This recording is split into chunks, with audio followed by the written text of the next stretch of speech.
شكرا لك حليمه. كنذكركم بانكم كتشاهدوا برنامج اجيال، برنامج يقترح عليكم كل ما يتعلق بالشباب المغربي. فاذا كانت عندكم ابداعات وكنتوا كتشتغلوا في مجال كتنفعوا به بلادكم او لا الناس المحيطين بكم، فاحنا كنرحبوا بكم في اي وقت في هذا البرنامج. ومعنا مبدع مغربي كبير هشام الحلو اللي كان واحد المعرض يحمل الاسم ديالو.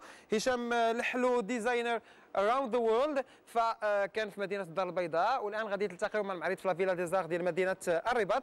وحاجه اللي كنفتخروا بها كثير هو انه كاين ماركات عالميه تشتغل مع هشام الحلو. غنعطيكم مثال صغير، ليب باي هشام الحلو، فهادو ساعات فاخره.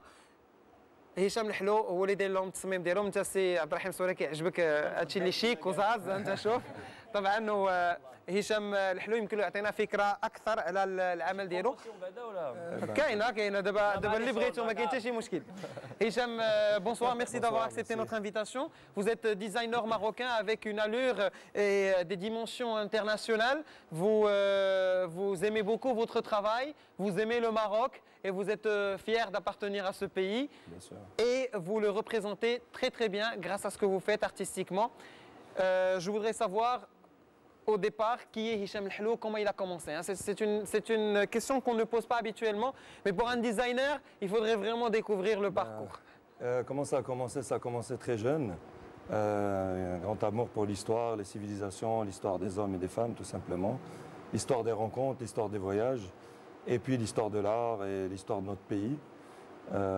Pour finir, et puis des études d'architecture d'intérieur et design à l'Académie Charpentier à Paris. Ça va bientôt faire 15 ans que je suis sorti du circuit scolaire à Paris et ça fait 15 ans que je suis dans le domaine. Et cette exposition qui a été présentée par la fondation ONA, il faut rappeler, à la Villa des Arts de Casablanca, qui a eu lieu du 1er au 30 octobre, c'était une avant-première mondiale que j'ai choisi de faire au Maroc, qui retrace les 10 ans de mon parcours à l'international. Avec beaucoup de design, marques, beaucoup de produits que vous avez proposés, que ce soit dans l'immobilier ou le sanitaire. Voilà, l'immobilier urbain que j'ai fait pour la ville d'Agadir, qui était la première ville au Maroc, en Afrique et dans le monde arabe, qui a fait appel à un designer. Donc les décideurs de la ville, tous azimuts, ont choisi ce pari, notamment le maire de la ville actuelle, qui était toujours maire à l'époque, quand ils ont fait appel à moi. Et le plus important, c'était pendant ces 10 ans, de montrer qu'à partir du Maroc, on pouvait avoir une envergure internationale et qu'aujourd'hui, tout le monde est au même niveau grâce à la communication, grâce à la globalisation et qu'il faut montrer son talent, il faut se défendre tout simplement. Monsieur Hello, vous m'avez parlé de votre domaine qui est très intéressant et on sait que pour être un bon designer, il faudrait avoir une culture générale avec un C majuscule et aussi une culture de design. Est-ce qu'on peut être un bon designer sans être un homme cultivé? Je pense qu'on peut avoir il existe différentes personnes dans tout domaine. Il y a mais dans la plupart du temps, quand on exerce un domaine, il y a un discours derrière, il y a une honnêteté intellectuelle. Et quand on fait quelque chose, on est là pour l'expliquer par le cheminement de la pensée, par un parcours, par des rencontres. Et ça, on le voit à travers des créations, on le voit. Comme je dis toujours, c'est pas le plus important, c'est pas d'aimer peut-être une ou deux ou trois créations. On peut ne pas tout aimer dans ce que je fais.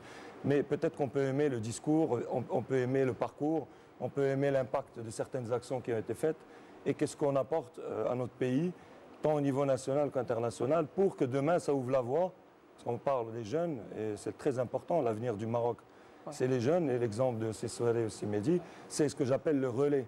La passation de relais, ça veut dire qu'il faut se passer le relais. En parlant de Maroc et de jeunesse, est-ce que vous croyez que le Maroc et les Marocains respectent les artistes et la création surtout?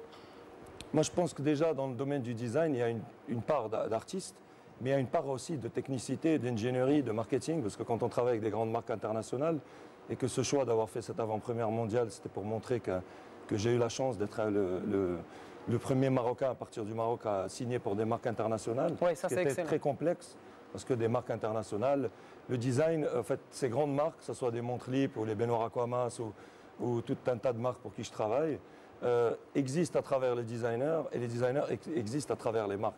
Et c'est aujourd'hui ce qu'on est en train de faire au Maroc à travers l'artisanat du Maroc.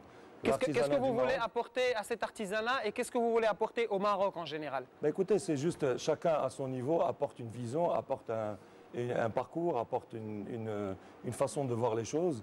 et surtout apporter une logique dans le design. Le design a énormément de logique et que si demain je dessine des produits, que ce soit pour des montres, pour de l'artisanat marocain ou pour autre chose, il faut que ces produits puissent avoir une cible universelle, ne soit pas non plus trop folklore ou trop étiqueté, mais qu'ils aient des racines marocaines, mais qui soient destinés à toute la planète. Ça veut dire qu'aujourd'hui, nous, on achète des produits italiens, espagnols, qui viennent du monde entier, mais il faut que ces pays achètent, qu'ils consomment marocain, de la musique marocaine, du design. Pas que l'agroalimentaire, parce qu'on consomme marocain des fois, mais en agroalimentaire, en industrie touristique, aussi en tout ce qui est assemblage, on fait de l'assemblage de voitures, et aussi d'avions, même Boeing font de l'assemblage d'avions ici au Maroc. Le tourisme, c'est une opportunité pour développer notre Voilà, pour développer d'autres industries. Pour que les hôtels soient des vitrines pour la créativité marocaine. Nous allons reparler